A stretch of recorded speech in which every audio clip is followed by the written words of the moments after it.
เอาก็เจริญพรญาติโยมพามาดูกุฏิหลังเก่าที่หลังเก่าไม้มันผุพังหมดพอดีว่าจะบูรณะใหม่บูรณะใหม่ซ่อมแซมใหม่นั่นแหละพูดง่ายๆก็คือว่าจะซ่อมแซมใหม่อันไหนที่มันผุพังก็จะเอาออกนะก็เลยบอกบุญญาติโยมเพื่อมีญาติโยมท่านไหนที่อยากจะร่วมทำบุญทำกุศลด้วยกันเนาะเป็น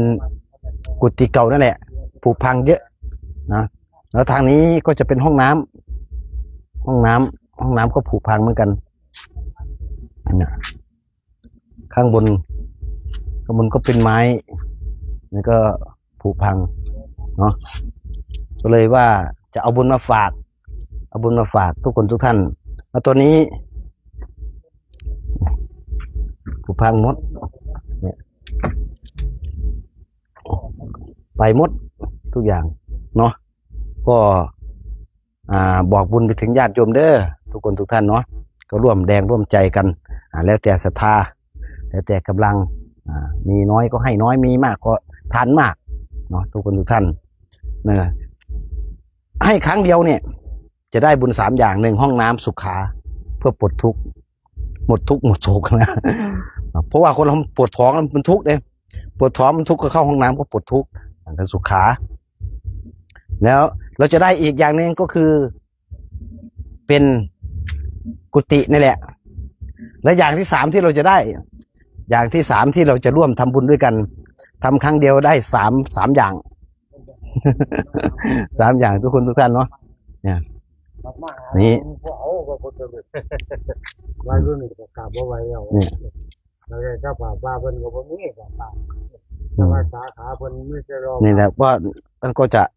บวชเนี่ยก็จะบวชสาธุก็จะบวชเนาะก็เลยมาบอกบุญนั่นแหละเอาบุญมาฝากก็แล้วแต่ศรัทธาจะมาเป็นเจ้าภาพบวชเพราะว่าตอนนี้ก็ยังไม่มีเจ้าภาพก็ถือว่าเป็นเจ้าภาพร่วมด้วยกันนั่นแหละร่วมด้วยช่วยกันคนละเล็กคนละน้อยเนาะนั่นก็สอบถามนั่นแหละว่าตั้งใจว่าจะมาเพียรภาวนามาปฏิบัติมาเพียรภาวนาปฏิบัติที่วัดป่านนยอม่วงหวานตำบลหนองว่าอำเภอกุมภาวะปีจังหวัดอุดรธานีนะท่านก็มีเขาเรียกว่ามีเป้าหมายให้มันพ้นเป้าหมายของแต่ละท่านจะไม่เหมือนกันบางท่านมาบวชก็อย่างหนึ่งบางคนมาบวชเพื่ออย่างหนึ่งอันนี้ท่านมาบวชเพื่อว่าอยากจะหลุดจะพ้นจริงๆก็เลยคุยกันแล้วสอบถามเรียบร้อยเนาะก็เลยขาดเจ้าภาพนั่นแหละขาดเจ้าภาพทุกคนทุกท่านขาดเจ้าภาพเลยตั้งใจเอาบุญมาฝาก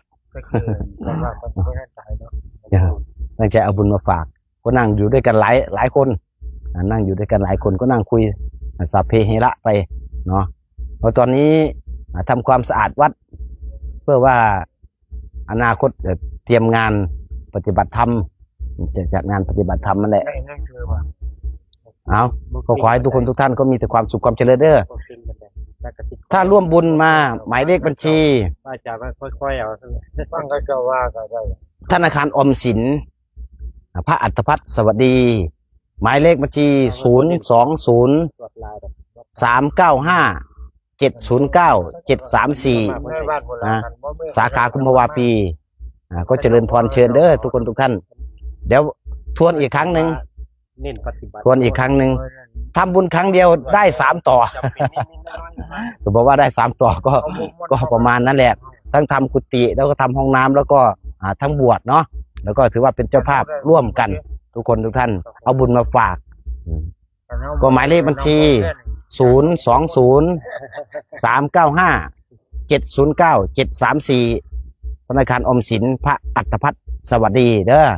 ก็พิมพ์เข้าไปแล้วว่าเราจะโอนทางไหนก็แล้วแต่ความสะดวกของเรานั่นแหละร่วมด้วยช่วยกันนานๆมาบอกบุญทีเด้งเอาบุญมาฝากทุกคนทุกท่านแล้วก็เป็นวัดที่ยังไม่มีคนรู้จักเท่าไหร่แล้วก็เราก็เป็นพระที่พูดง่ายๆคือว่ายังไม่มีญาติโยมพอจะรู้จักก็อาศัยบอกบุญไปทางโทรศัพท์นี่แหละเนาะทุกคนทุกท่านก็ร่วมด้วยช่วยกันเด้อแล้วแต่กำลังศรัทธาคนละเล็กคนละน้อย เนาะเอาทวนหมายเลขบัญชีอีกครั้งหนึ่งธนาคารออมสินพระอัตภัทรสวัสดี อันนี้ชื่อบัญชีนะหมายเลขบัญชี020-395-709-734เอาขอให้ทุกคนทุกท่านมีแต่ความสุขความเจริญเป็นกำลังใจให้นะทุกคนทุกท่านเนาะอยู่เย็นเป็นสุขโมทุกคนทุกท่านอายุวนะสุขะพละอนุโมทนาสาธุ